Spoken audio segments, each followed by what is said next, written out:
I'm Doug. And I'm Cathy. And this is Maggie Mae. Join us as we follow the moon. Today we are in Brownsville, Texas, and we're actually standing here in front of the Southern Pacific Depot that's been renovated, and it's now the Historic Brownsville Museum. We want to show you around this and a whole lot of other things that you definitely won't want to miss when you're in Brownsville, Texas. Come along.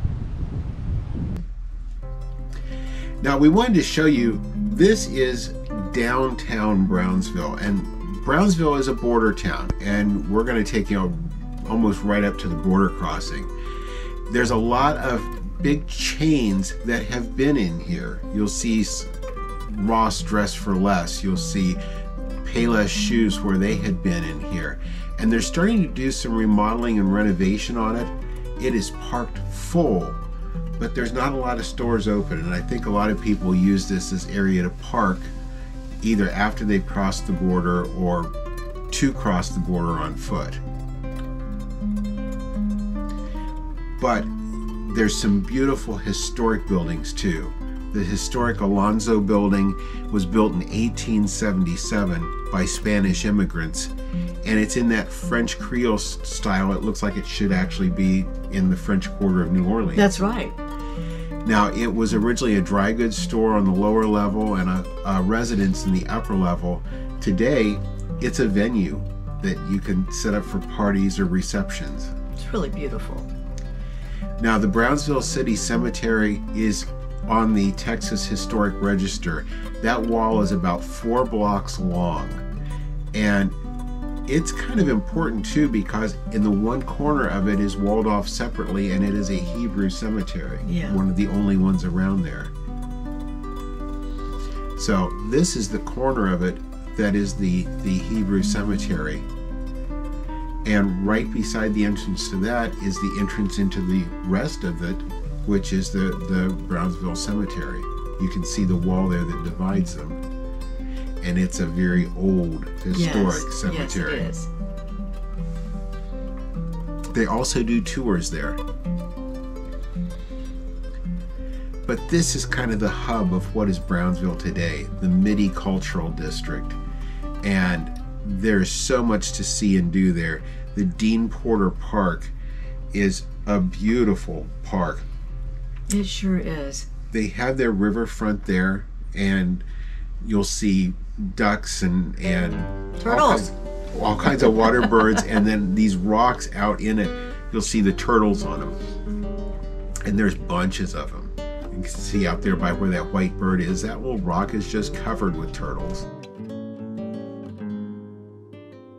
And the ducks are not shy. They come right up to you.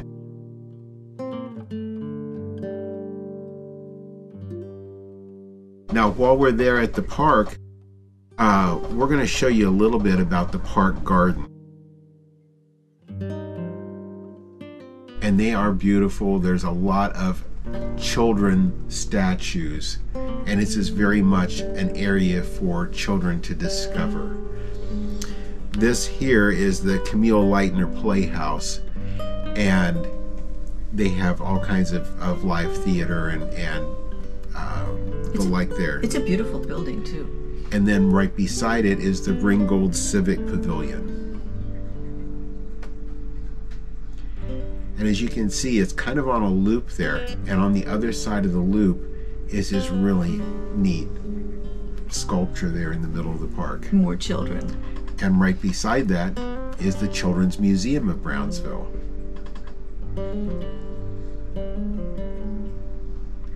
It's a very, very active museum for kids.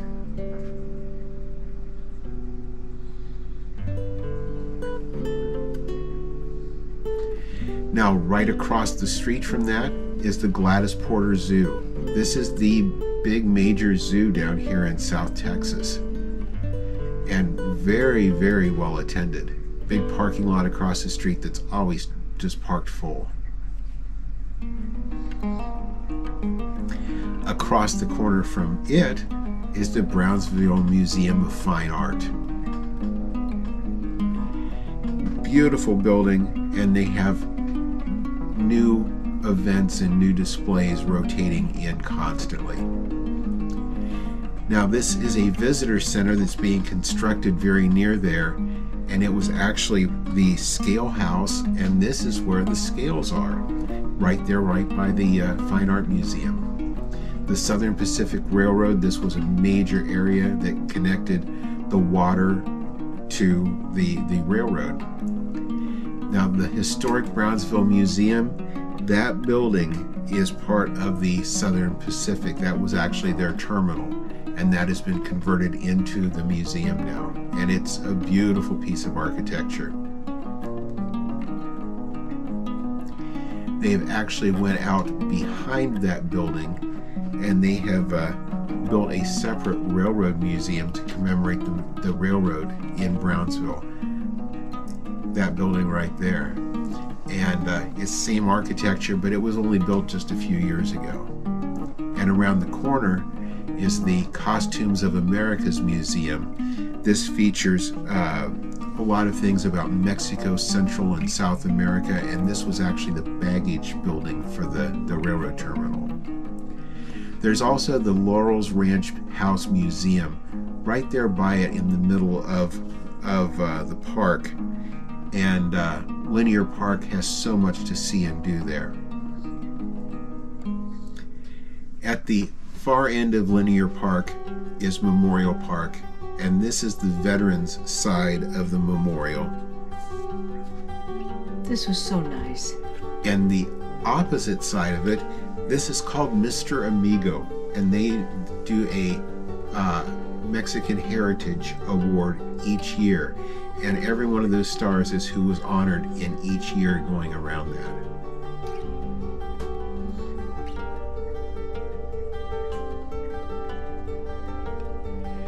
It kind of caps it off here at the end of the memorial with this beautiful statue, and on the opposite side of that statue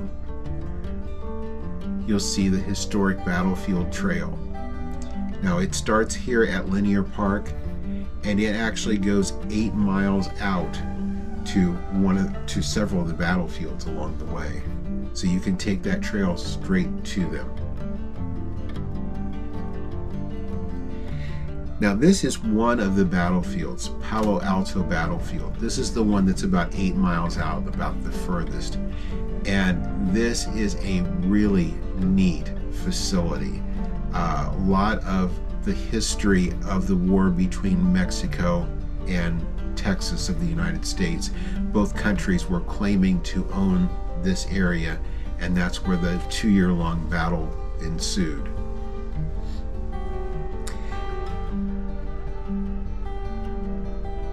That was the dress of the soldiers at the time. Cannons were key to these battles, and has some there on the cannons and cannonballs. This shows you a little bit of the layout. Resaca de la Palma, we'll talk about it a little bit later. Palo Alto, where we are now. And you'll see the Rio Grande going out to the ocean, and where the naval battles were fought out there.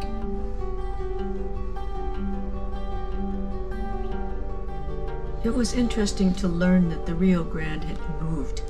Yeah, and moved significantly, miles. Over time, its path has changed.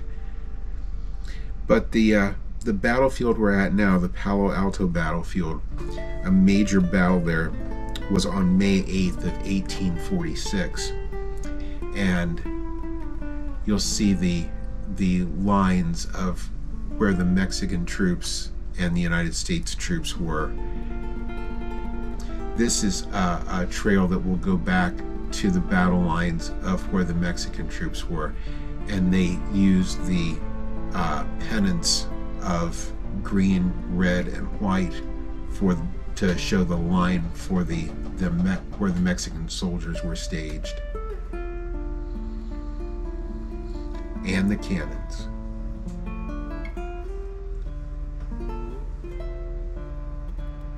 You'll see the yucca plants or yucca plants out there in the middle of the battlefield. There wasn't a lot of place to hide. No, not at all.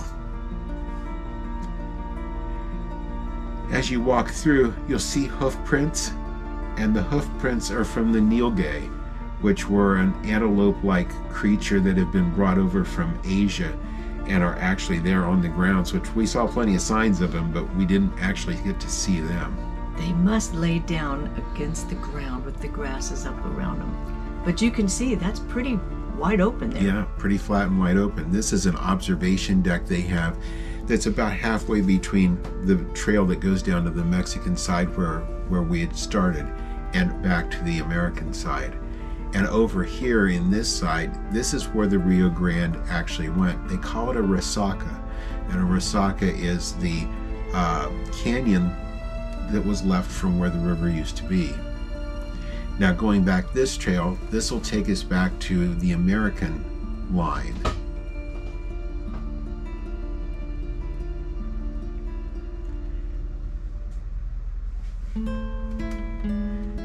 Lots of cactus out there. Yeah, there are. You can tell we're here during the winter months, but you can tell during the summer it's got to be a scorcher out there. Yeah.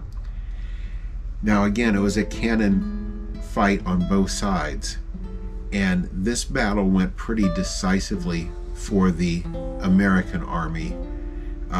This battle here was kind of a major turning point of where the U.S. started to push the Mexican army back. And look at the cannon fire. The cannonballs would go for up to 600 feet, and they would go low to the ground and roll. So they were very, very deadly. So the next day, the Mexican army had been pushed back 5 miles, and the U.S. Army followed them, and they met here at the Resaca de la Palma. That is one of the cannons that have been found in the area that's there on display. And they do have the marker there for it. But what I thought was really interesting was that cannon used to just be out in the middle of the field, and people would come and get their picture taken with it back in the 50s and 60s. That's crazy. This park is just a big walking loop. It's all paved. The battlefield, the Resaca, of where the Rio Grande used to go through the middle of it. And you can kind of see how the path goes around where the actual battlefield was. It's a short walk, and it's just a really nice place to walk through and think about how history was made there. Yeah. This happened on May the 9th of 1846, just a day later, and the U.S. Army was led by General Zachary Taylor. Now here you'll see the path fork, and there is a wooded area in here which is full of birds. It's a bird sanctuary there on the side of it.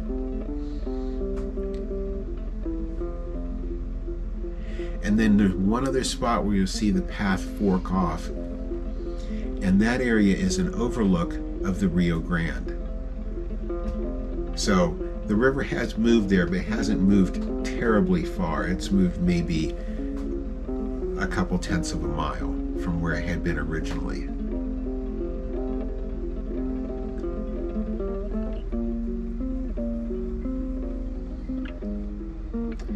This was where the Mexican army was defeated for this part of the battle. And there you can see where the river used to run right through the middle of the battlefield.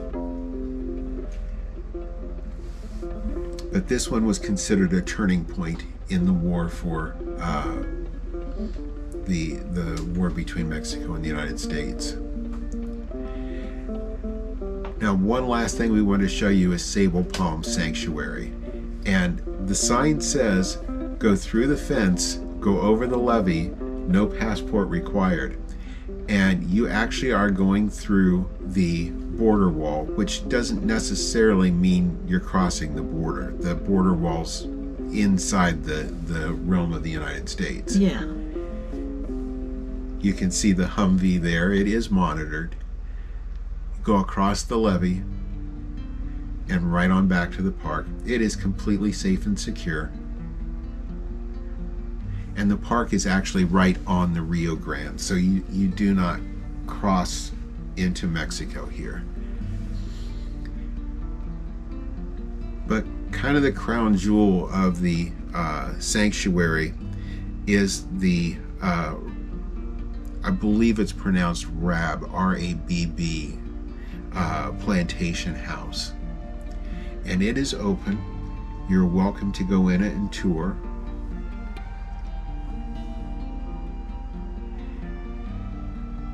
This one, I believe, was a $6 admission to this. Everything else in the video, the battlefields and everything, were all free of charge. But they've taken the lower level and pretty well restored it back to its day. And my understanding too, there's an Airbnb there with a room fixed up that you can actually stay in overnight. The well is right there behind it. It's really a neat property. Right behind it here is their butterfly garden. And the day we were there, we really didn't find butterflies. It's kind of the off time of the year for the plants to be blooming. It's still beautiful. Yeah, it's very, very pretty. Little bridge and a water feature there. And there's, I believe, 3 miles of trails here. And so we took one of the first ones and went to a nice little overlook, not very far there from the home.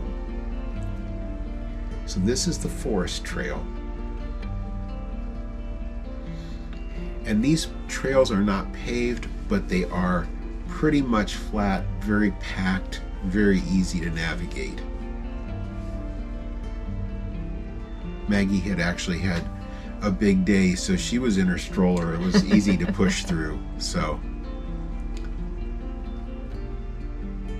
there's also several of these blinds set up where you can watch the birds, the waterfowl. There's ducks out there on the lake.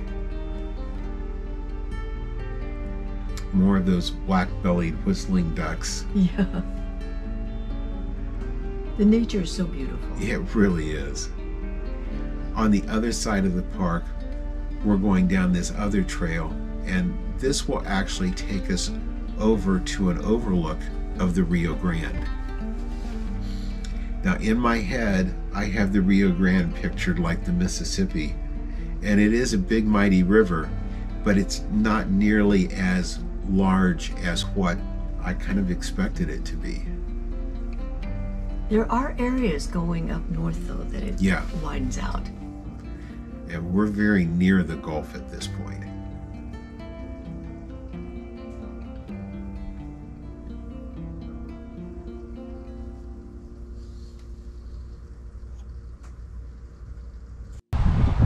Well, Cathy, what did you think about our time in Brownsville, Texas? It has been amazing. It's one of those, like any city. There's areas that you'll see and love and enjoy, and there's other areas that you want to be a little bit more cautious in. That's right. Like any city. Yeah. But Brownsville really has a lot of neat things to offer. It sure does. With that, if you've enjoyed the video today, leave us a thumbs up. We certainly appreciate it. If you haven't already subscribed to our channel, hit the button that'll appear up here in this corner as you see the ending rolling. And you can also ring the notification bell so you'll know when every one of our videos come out. And thank you for following us as we follow the moon.